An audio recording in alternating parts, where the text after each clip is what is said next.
Guys, happy 1st of November! Ayan, yung aking sitwasyon dito.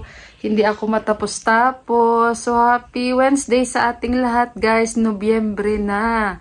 So, kabilis lang. Ito kami naghahanda, kami ni Yuan. Dahil kami lang ni Yuan, baka mamaya pa uwi na si Deepak. Dahil si Deepak, guys, is nag-out of town siya for 3 days. And mamaya uuwi daw sila, itatry daw nila. Nasa Kushi sila, guys, napakalayo yun. So, alam nyo naman, at birding, and good morning, anak! Good morning! What time is it? Now, 7 o'clock na. Good morning, baby, oh! Good morning. Good morning po! Happy All Saints Day! Happy All Souls Day! Nakapagbisita na ba lahat sa sementeryo? Sementeryo dito, guys, pero napakalayo. Parang nasa gitna talaga siya ng bundok o bukid. So, ayan, maghanda muna ako ng suotin ng aking anak. At kahapon pa ako dito na stock. Hindi ko pa matapos-tapos dahil inaayos ko pa yung mga cabinets. And, syempre, darating na kasi yung aking brother-in-law. Kailangan ko ayusin yung kwarto niya, guys. Ano? Ganun naman lagi. Yung mga ginagawa ko, ready na lahat yan. Kahit may bisita kami. So, ayun, guys. At maganda na baka malit na itong aking anakis. At balikan ko kayo mamaya-maya.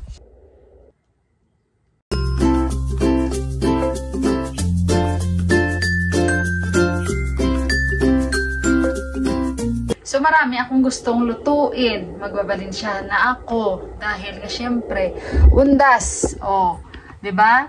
Kahit pa paano, maramdaman naman natin. Gusto kong bumili na lang ng isda. Punta doon sa banda sa school nila ni Johan at bili ako ng mga prutas. Tingnan nyo guys, saan yung ending ko. Dito na ako sa pagtutupi-tupi. Mamaya na lang, hanggat mamaya. Tama rin na ako dahil napagod na ako. Tapusin ko talaga ito. Ay, nung last ko pa talaga ito sinasabi, guys, na tapusin ko ito, ganito, ganyan, ganyan. At iba na naman yung nadadakip natin na gagawin, alam nyo yun? So, hindi tayo matapos-tapos sa isang bagay kasi wala tayong mindset ba? Mindset. Kung ano-ano na lang ang pumapasok sa utak natin. At kung ano na naman yung gusto nating gawin. Pero, ito kasi kailangan ko na talagang ilinisin yung kwarto ng brother-in-law ko. Dahil syempre, nakakaya naman na yung mga damit namin. Sa dami-dami naming mga cabinets dito, yung sa kwarto ng aking brother-in-law na isa, ayan yung laman ng mga cabinets niya. Mga box din na mga lumang mga gamit na rin na ano.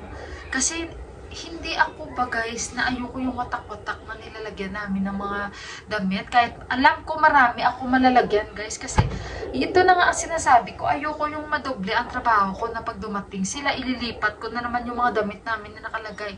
Kaya nilalagyan ko na lang yung mga cabinets na yung mga damit na hindi namin masyado ginagamit or nilalagay ko siya sa box tapos ilalagay ko yan dyan siya. Sana umuwi na lang sila ni Deepak mamaya kasi may trabaho si Deepak bukas. Nag-leave nga siya isang araw dahil Sunday yung alis nila last. Ayan guys, malapit na ako. Ito na lang yung tutupiin ko. Hindi ganon kadami. Ayan oh. Ito na lang. Tapos magayos-ayos na ako ng mga cabinets. Patapos na to. Ayan oh. So kaya kahapon wala tayong vlogs. Basta wala tayong vlogs guys. Busy yan si Milan. Ay, excited na ako guys. Abangan nyo, may unboxing tayo. Kasi mamaya na yung dating dito. So, hopefully, maka-unboxing tayo guys this week. Sa tulong ni Lord guys, maka-unboxing tayo. And may mga parating tayong mga regalo, mga blessings. Tingnan na lang natin guys, ano, masayang-masaya ako. Sabi ko nga kay Yuhan, November 1 na. Sabi niyo, Mama, yung ano daw, yung box daw kasi excited siya. Oo, anak. Ay, naku guys, na-excite ako guys. Padala ng ating madam, salamat talaga. Ikaw talaga yung totoong madam. Madaming salamat talaga. Excited talaga ako guys. Bonggahan na unboxing natin. Ako, familiar na kayo sa nagpapadala sa akin. Bonggang nagpapadala sa akin. Basta arigato gozaimasu. Maraming salamat. Ngayon pa lang kasi baka kulangin yung papasalamat natin. But anyway, kaya yun basta pag wala tayong video, busy tayo guys. May mga ginagawa ako niyan. And yung adapter namin, hindi ako guys sanay mag-edit dito sa mobile ko. Kaya naninibago ako tapos hindi ko type. Kaya pagpasensyahan nyo, parang ganyan lang. Gusto ko talaga guys, yung artihan ko talaga ganun ako. Bahala na dyan, hindi man milyones yung views ko Basta gusto ko, basta masaya ako sa ginagawa ko. Doesn't matter yan sa akin guys. Kasi alam ko naman, maswerte pa rin ako kasi andyan pa rin kayo na talagang manonood sa akin, minamahal ako. Ayun. Pero namimiss ko na gamitin yung mga gadgets ko guys kasi natutulog sila dahil sa adapter namin. Ay, ewan ko kailan pa darating yan guys, yung adapter na yan guys. Sabi daw after the sigh. At saka alam nyo ba guys, pupunta pa ako sa dentista ko. Dahil ilang buwan na ako hindi nakapag-adjust. Ang sakit na ng ngipin ko guys, sumasakit na siya dito.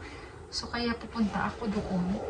Kailan pa ba ito makukuha? Dahil gusto ko na talaga makukuha. Ito guys, may nagpipm. Sandali, kaya tinitingnan ko. Gusto ko na ito, guys, makuha. Kasi kakain ako ng paa ng manok.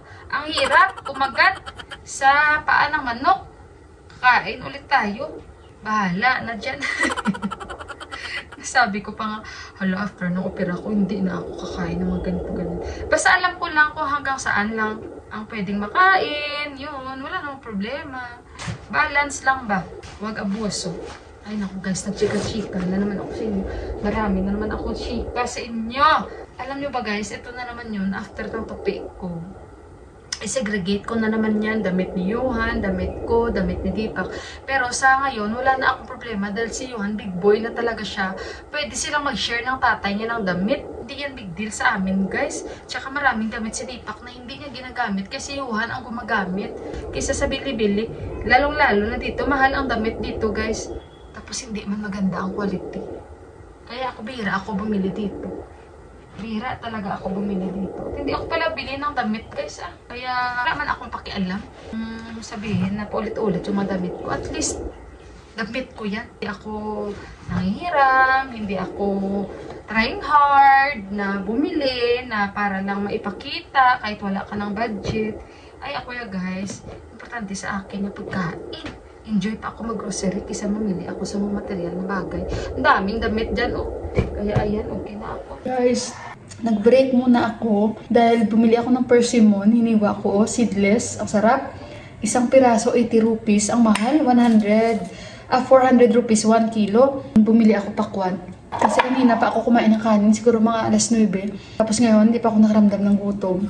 So sabi ko, magprutas muna ako. At bumili ako 2 mangga, guys. Nasa 200. Ito means 100 yung isang piraso. Sige lang kasi hindi na ngayon season ng mangga. So bumili ako. Ayan Sarap. Matamis. Kain tayo guys. And malapit na ako matapos sa taas kasi grabe inaayos ko yung mga cabinets. Yung mga pang winter na damit, nilabas ko lahat. Inakyat ko yung mga hindi pang winter, pinababa ko. Kasi shelves by shelves So ayun, para mabilis na. And very gloomy today. And ayun, sabi ko kain muna ako prutas.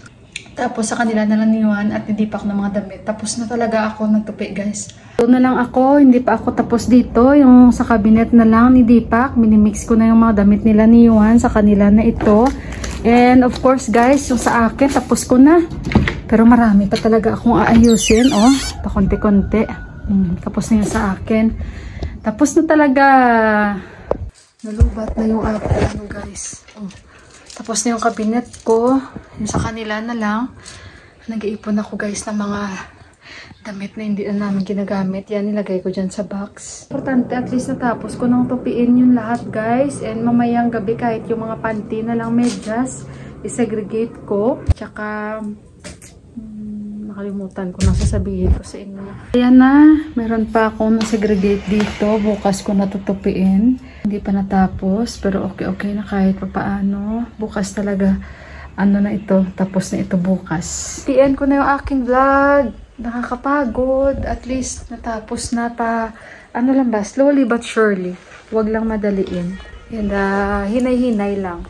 So, yun. Yung i-finalize ko na lang yung kwarto ng aking brother-in-law para matapos na. At bukas, lahat, magpapalit ako ng mga bedsheets. Maglalaba kami bukas. Hindi ako today naglaba, so bukas maglalaba kami. Pusin ko na naman yung mga labahin bukas kasi lahat ng mga bedsheets, pillowcase, palitan na. At ayun guys, so medyo napagod ako today. Alam nyo ba, ngayon, isang lang ako beses kumain ng rice. So, kaya-kaya pala, at nagprutas lang ako. So, i-end ko na yung vlog. Maraming salamat po sa inyong lahat. Ilonggang-ilongga, Hindi talaga maitago yung ilongga ko, guys, na accent. Maramdaman ko kasi.